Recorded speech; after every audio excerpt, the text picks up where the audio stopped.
자, 이 선생입니다. 지난 시간에 이어서 이번 시간에 문제 3번 결산 정리 사항에 대한 내용을 풀어볼 건데요. 배점이 좀 짜요. 지금 보면 8점 배점이 되어 있는데 이제 아직 굳히기를 간 것 같아요. 그래서 2점씩 하나에 2점씩 지금 보시면 하나, 둘, 셋, 네 문제가 나와 있습니다. 근데 제가 봤을 때 왜 작정을 했나 이렇게 생각을 했는데 난이도가 쉬워요, 되게. 그래서 분계 난이도가 상당히 쉽게 나왔기 때문에 그냥 점수를 주려고 만든 거 아닌가. 이제 옛날엔 결산이 좀 까다롭고 막 그랬거든요. 근데 최근 트렌드를 봤을 때 전산세무 1급에서 결산은 점수를 주는 그런 상황이 돼버렸습니다. 2점씩 배점을 해놨네요. 자, 좋습니다. 1번부터 가볍게 한번 풀어보도록 할게요. 자, 1번입니다. 소모품비에 대한 문제가 나왔어요. 이건 사실 전산세무 1급에 나올 건 아닌 것 같은데. 일단 소모품이라는 자산 계정 처리를 했다고 가정을 합니다. 그러니까 자산 처리법을 쓴 거죠. 그래서 결산일 현재 확인해 본 결과 남아 있는 게 245만 원이고 판매 부분 사용액이 180이고 그뭐 예, 나머지는 제조 부분 사용액이 다 돼 있어요. 그럼 이제 남아 있는 게 아니라 참 사용액이죠. 예.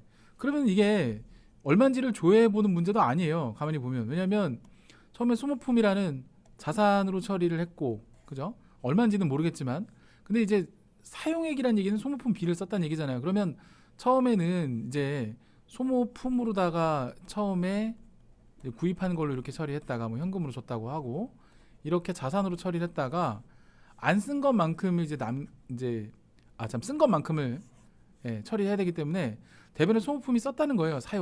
사용된 금액만큼이 대변에 가는 거고 요것만큼이 이제 실질적으로 역시 사용해서 이제 얘는 이제 자산이 감소가 되는 거고 사용했기 때문에 얘는 사용했기 때문에 비용이 발생이 되는 거거든요. 이걸 얘기하는 거예요.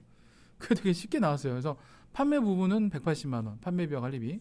그다음에 제조 부분은 나머지다 이렇게 돼 있어요. 이렇게 역추적하는 문제가 되는데 그냥 뭐 바로 입력하면 됩니다. 한번 해볼게요. 뭐 어려운 게 없죠. 일단은 이런 거는 이제 그냥 소모품 사용액이다라고 하니까 실제로 쓴 거 소모라고만 칠게요. 소모품이 나간 게 245만 원이다 이렇게 치시면 되겠고 그 다음에 이제 서사적으로 하시면 됩니다. 판매 부문 사용액은 이제 830번 소모품 B로 하시면 되겠고 그 다음에 제조 부문은 나머지라고 되시니까 530번을 이렇게 하시면 되겠죠. 이렇게 하면 돼요. 뭐. 어렵지 않죠, 그죠? 넘어가겠습니다. 자, 2번도 상당히 쉬워요. 그래서 뭐 월할 계산이라는 건 뭐 다 아는 내용일 거고요. 보험료에 대한 내용인데 이게 전표 입력할 때 처음에 자산으로 다 처리한 거예요. 그러면 우리가 이제 월할 계산이라고 돼 있으니까 월로 계산하면 되잖아요. 그러면 이것도 되게 쉽게 나왔어요. 왜냐면 이제 7월 1일 날 이렇게 처리를 한 거고 그럼 이게 지금 그쵸 나누기 2 하면 되죠. 그러니까 12분의 6이니까 그죠? 그러면 120만 원이 올해 비용이고 나머지는 내년 거다 이렇게 되는 거거든요. 공장 건물 화재 보험료니까 이건 제조 경비 쪽이다. 이것만 알면 되는 거라 되게 쉽게 나왔어요. 근데 잠깐만 120이 아니라 2022년이네. 그럼 이게 24개월치란 얘기거든요. 24개월. 그럼 24개월이면 그죠? 240만 원이니까 한 달에 10만 원꼴이란 얘기잖아요. 그죠? 근데 이제 그러면은 얘기가 나오죠. 7월부터 그죠? 12월. 그러니까 7월 1일부터 12월 31일에 올해 해당되는 부분은 그죠? 60만 원에 해당되는 금액이 단기에 보험료가 되는 거죠. 공장 건물 화재 보험료. 그래서 이건 그냥 그러니까 이게 2022년 요게 조금 이제 뭐 함정이라면 함정이랄까 그죠? 근데 기간은 뭐 못 보시는 분들은 없을 테니까 1년치 보험료가 아니라 이제 2년치 보험료고 뭐 딱 봐도 한 달에 10만 원 꼴이라는 거는 금방 알 수 있어요. 그죠? 전산세무 1급이라는 걸 생각해 보면 그렇다는 얘기죠. 그래서 뭐 밑에 있는 것처럼 이렇게 240만 원 곱하기 24분의 6 해도 되고요. 그냥 저처럼 240만 원인데 24개월치네. 한 달에 10만 원이네. 그러면 7월부터 12월까지 6개월이니까 60만 원이 올해 비용이네. 뭐 이렇게 생각해도 상관없어요. 자, 또 이거 입력하고 넘어가 볼게요. 그래서 뭐 이게 어려운 게 하나도 없습니다. 차변에 보험료인데 이제 521번 제조 경비 쪽 보험료죠. 자, 그리고 요거 60만 원 입력해 주시고 자, 그리고 대변에 뭐 선급 비용 이렇게 정리를 하시면 되겠습니다. 자, 됐습니다. 자, 3번 넘어갈게요. 뭐 다 쉽네요. 그죠?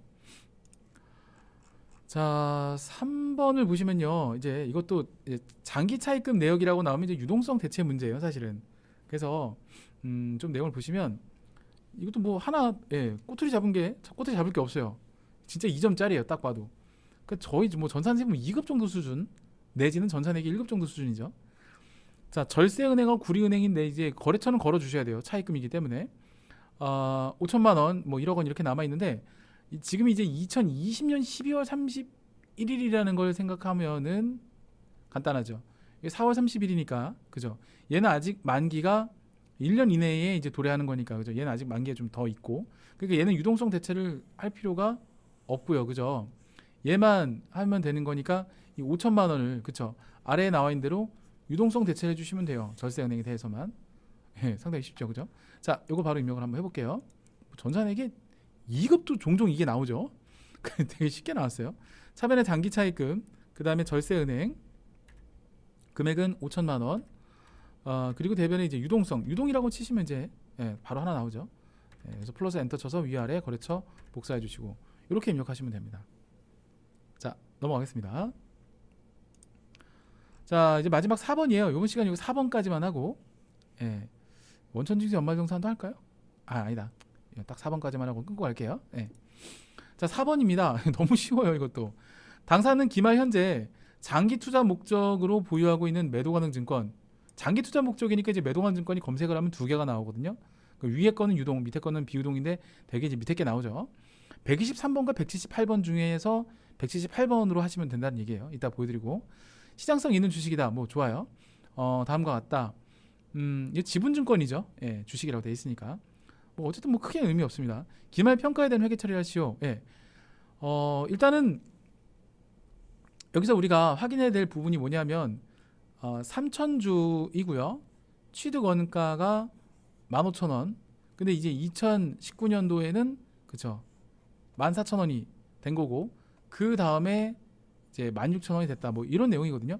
요거는 조금 스토리텔링을 제가 해드리면서 할게요. 뭐 다 알고 계시는 내용이겠지만 좀 스토리텔링을 하고 넘어가도록 하겠습니다. 자, 우선 2019년도 취득 당시에는 자 2019년도 이제 취득할 당시에는 이제 요 3,000주 곱하기 15,000원을 했었겠죠. 그럼 매도 가능 증권이 자 얼마예요? 4,500만 원어치가 이제 들어와 있는 거고 뭐 현금이라고 할게요.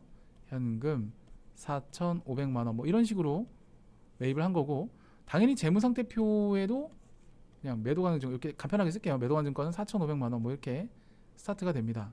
됐다가 이게 이제 12월 31일 이제 결산시가 되면은 이게 이제 14,000원이 됐잖아요. 그러면 이게 자 매도 가능 증권이 3,000주 곱하기 14,000원 하면 4,200만 원이 나와요. 4,200만 원. 자 그러면 여러분들 4,500이 4,200이 됐으면 어떻게 돼요? 마이너스 300만 원만큼 이제 평가 손실을 봤다는 얘기인데 아시다시피 이제 평가 손실은 차변의 매도 가능 증권 간단하게 평가 손실을 쓸게요. 여기 이제 300만 원만큼 발생이 됐고 비용이 발생이 아니라 그 기타 포괄 손익 누계 이참. 그다음에 이제 매도 가능 증권이 300만 원만큼 감소하죠. 그죠? 이렇게 되는 건데 여기서 아시다시피 이게 이제 아까 제가 말씀드렸듯이 재무상태표로 가야 되는 기타 포괄 손익 누계 결국 자본이죠. 그래서 매도 가능 증권이 자산, 부채, 자본 여기서 평가 손실로다가 얼마? 300만 원이 이제 들어와야 돼요. 이렇게 이제 올 한 해가 마무리되는 거죠. 자 이렇게 마무리가 되고 이렇게 됐다가 그 다음에 다음 해 16,000원으로 이제 올라가는 거잖아요. 이게 이렇게 됐다가 이렇게 되는 거니까 자 단순하게 물론 이제 평가 손익금액만 물어보는 거라면 단순하게 처음하고 끝만 비교하면 되기 때문에 그냥 300만 원 이렇게 하면 되는데 그게 아니죠 지금. 분개를 다 해야 되기 때문에 그럼 2020년에 12월 31일 날에 기준 변동은 없다고 했으니까 16,000원이 됐다는 얘기는 재무상태표를 그려보시면 이 매도 가능 증권이 얼마가 돼야 되냐면 4,800만 원이 돼요. 그러면은 여러분 여기 보세요. 일단 600만 원이 뛰었죠. 4,200에서 4,800으로 이렇게 뛰었으니까 일단은 플러스 600만 원이 이제 자산 금액으로 올라가게 되는데 여기서 잘 보시면은 매도 가능 증권을 일단 600만 원만큼 증가시켜 줘요. 이렇게. 그 다음에 여기서 바로 평가이익이 생기는 게 아니라 아시다시피 까고 난 나머지죠. 그래서 평가 손실을 일단 이렇게 까줘야 돼요. 그래서 여기 매도관증권 평가 손실 기준을 인식했던 거를 까주고 300만 원만큼을 아이고 이런 날아가 버렸어. NG. 아 멘탈 털리네. 자 그래서 일단은 자 이게 할게요. 예, 뭐 여기 마지막까지만 그려볼게요. 다 아시는 내용이니까. 이 간혹가다 태블릿 요게 삑사리가 나는 경우가 있어요. 4,800이죠. 4,800이고 그 다음에 이제 평가 이익이죠. 평가 이익이 요게 이제 최초에 취득한 게 300이 나와야 되겠죠. 그리고 요게 답인데 요 전에가 보면은 매도관증권 이제 증가는 이제 600만 원만큼 하는 건 다 아실 거고 그다음에 매도관증권 평가 손실을 먼저 깠어요. 그죠? 300. 멘탈이 탈탈 털렸네 아주. 그 전에 거 잠깐만 보여드리면 그 전에 직전 연도 재무상태표를 보면은 매도관증권 요거 아까 지워진 거 다시 복구를 해드리면 요게 이제 4,200이었어요. 그죠? 요게 2019년도 기말. 그죠? 요게 2020년도 이렇게 보시면 되겠어요. 비교를 해드리려고. 그 다음에 평가 손실이 요게 이제 300이었죠 이때는. 그죠? 요렇게 되는 건데 자 요게 이제 이렇게 되는 거죠. 여기 이렇게 됐으니까 이렇게 되는 거고 그 다음에 평가 손실이 없어지면서 평가 이익으로 들어가야 되기 때문에 우선 평가 손실을 없앤 거예요. 그 다음에 그리고 나서 매도관증권 평가 이익이 300만 원이 가는 뭐 이건 다 사실 어려운 내용은 아니에요. 이게 전산회계 1급에도 종종 나오죠. 전산 세무 2급에는 뭐 자주 나오고 그래서 요 사항을 아는지를 물어보는 문제죠. 예. 중간에 이거 태블릿 NG가 났어요. 근데 뭐 그냥 뭐 편하게 할게요 저는. 자 그래서 이거 그냥 입력하시면 되죠. 예. 유종의미를 거둬야 되는데 일단 차변에 매도가능증권부터 먼저 자 보면 매도가능증권이 두 종류가 있는데 장기 투자 목적이라 되어 있기 때문에 요 밑에 있는 거 고르시면 돼요. 유동성 배열법에 따라서 178번 이렇게 고르시면 되겠고 그 다음에 600만 원만큼 증가했잖아요. 대변에 자 역시 매도라고 한 다음에 평가 손실을 먼저 까요. 얼마? 300만 원 먼저 까고 그 다음에 나머지가 이제 매도라고 한번 더 쳐주시고 평가 이익으로 이제 300만 원 더 추가로 입력하시면 이렇게 완료가 되는 거죠. 자 여기까지 보시면 되겠습니다. 제가 당황했어요. 자 좋습니다. 이번 시간 결산 지금 보니까 뭐 자동 결산도 없고 다 그냥 수동 결산만 나오는데 뭐 이렇게 마무리하면 되는데 이게 되게 쉽게 나왔어요. 근데 이제 뭐 리뷰다 보니까 제가 몇 가지 좀 하나 시간이 조금 여유가 있어서 팁을 하나 좀 드려볼게요. 이제 결제 손이제에 대해서 잘 모르시는 분들이 있을까봐 말씀 좀 드릴 건데 결제 손이제 아마 이제 뭐 이게 어떻게 돌아가는지 잘 모르시는 분들이 있을까 말씀드리는데 원래 결산 순서가 있잖아요. 이게 실무에서도 이게 되게 중요하거든요. 결산 순서가 첫 번째로 이제 뭐 해야 되냐면 수동 결산을 먼저 해야 돼요. 그쵸? 수동 결산. 일반 전표 입력에 12월 30일 입력하는 거. 그 다음에 이제 자동 결산으로 마무리를 하는 건데 공교롭게도 이 문제는 이제 수동 결산이라서 그냥 다 자동 결산이 없긴 하거든요. 근데 이제 저는 가급적이면 여러분들이 사실 제가 봤을 때는 이렇게 수동 결산만 나오는 회차가 거의 없다고 보셔야 돼요. 진짜 거의 이게 처음인 것 같은데 전산세무 1급에서 사실 그래도 이렇게 자격증을 따서 실무에 투입되면 진짜 아작나요. 자동 결산을 무조건 해야 되거든요. 사실은 시험에 날 것만 공부하시는 거는 자격증 취득엔 도움이 될지언정 실무에는 하등에 도움이 안 돼요. 그래서 프로세스만 전산세무 1급 공부하시는 분들이니까 제대로 알고 계셔야 될 것 같아서 이제 설명드릴게요.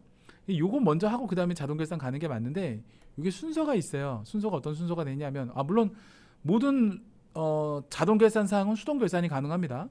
자 어떻게 해야 되냐면 결산 자료 입력 그 다음에 제조 원가 명세서를 들락날락 거려야 돼요.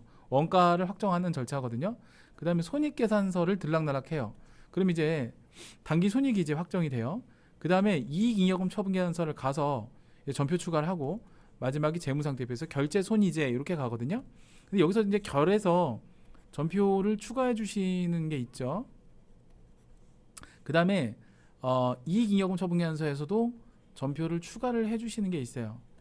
이렇게 전표 추가를 2번 하면 최종적으로 재무상태표 조회했을 때 에러가 없어야 돼요. 잉여금 처분 에러가 없어야 정확하게 이제 결산이 완료된 거거든요.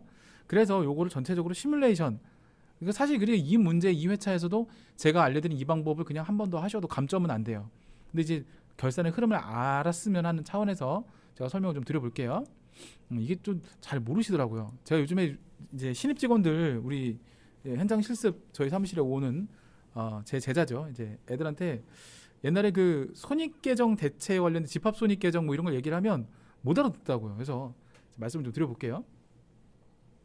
자, 우선은 입력할 걸 다 입력을 했어요. 여러분 결산자 입력을 가요. 그 문제 제시되지 않았으니까 사실 뭐 이 절차는 미리 말씀드릴게요. 이 절차는 현재 이 93회랑은 관계 없습니다. 그냥 제가 현장 실무 관련돼서 여러분들한테 그냥 팁을 드리는 거기 때문에 그냥 시험 문제만 풀고 싶으신 분들은 이거 몰라도 돼요. 일단. 근데 이제 일단 들어보세요. 어차피 전산세무 1급 정도 되시는 분들은 알고 계시면 더 좋으니까 일단 이렇게 들어가요. 들어가시고 전표 추가, 그러니까 입력할 걸 더 입력해야 되겠죠. 뭐 재고자산이라든지, 그쵸? 뭐 감가상각 이런 거 다 입력해야 되겠죠. 입력하고 전표 추가를 누릅니다. 그러면 결제 손이지에서 결이 된 거예요.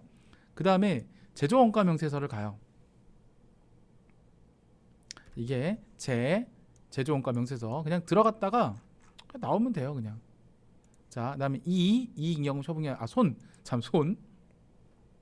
자, 손익계산서 엔터 치고 자, 들어갔다 나오면 돼요. 이제 당기순위 확정이 됩니다. 그다음에 이익잉여금 처분계산서. 보통은 저장된 데이터가 없어야 정상이에요. 아니오가 맞습니다. 처음 들어가는 거기 때문에. 그리고 잉여금 처분 이제 뭐 확정일 쭉 나오죠. 당기순위 확정됐고요. 전표 추가를 눌러줍니다. 네, 자 됐죠? 창 닫으시고. 자, 그러면 마지막에 재무상태표를 들어갔을 때 잉여금 처분 에러가 안 떠요. 이렇게 하면 맞게 되거든요. 이렇게. 근데 만약에 이제 제가 전표를 한번 지워볼게요. 이거 지우는 방법도 있어요. 자, 이게 엔터 12월 31일 엔터로 들어가 보면요. 결산 분계 여기 보시면 이게 손익이라고 되어 있는 거 있잖아요. 이게 집합 손익 계정으로 대체를 하는 거죠. 우리가 이제 총 수익과 총 비용이 있을 때, 그죠? 이것을 이제 집합 손익 계정으로 대체를 해서 단기 순손익으로 보내는 절차를 하죠. 개인은 자본금이 늘어나거나 줄어드는 거고, 법인의 경우에는 자본금을 건드리는 게 아니라 이익잉여금이나 결손금으로 가죠. 그래서 이렇게 처리하는 이 손익 계정 분계를 그다음에 제조원가 명세서 쪽에서 가는 분계도 지금 다 한 거예요. 이런 절차를 밟는 건데, 만약에 이 절차를 안 밟고, 자 여기서 한번 지워볼게요. 손익계정 분계를 한번 지우고 재무상태표 한번 가볼게요. Shift F5번 누르면 이제 전체를 지울 수가 있게끔 되어 있어요. 그래서 전체 취소 누르고 손익분계만 한번 지워보겠습니다. 자, 지워볼게요. 자, 이렇게 지운 다음에 자 다시 한번 이익잉여금 처분계산서 한번 가볼게요. 그리고 아니오 이렇게 한 다음에 전표 추가 그냥 안 하고 막바로 재무상태표 가볼게요. 자, 요렇게 지금 나오는데 여기 에러가 안 뜨는 이유가 뭐냐면 잉여금 처분 분계를 이미 해서 그래요. 근데 원래는 일반적으로 여러분들 한번 들어가 보면 잉여금 처분 분계 안 돼서 막 에러 뜨는 경우가 종종 있었을 거예요. 그래서 여기는 잉여금 처분 분계가 지금 그나마 안 떠서 그런데 보니까 올해 거 잉여금 처분 분계를 그쵸 한 것 같아요. 네, 여기 했네요. 단기 적립도 하고.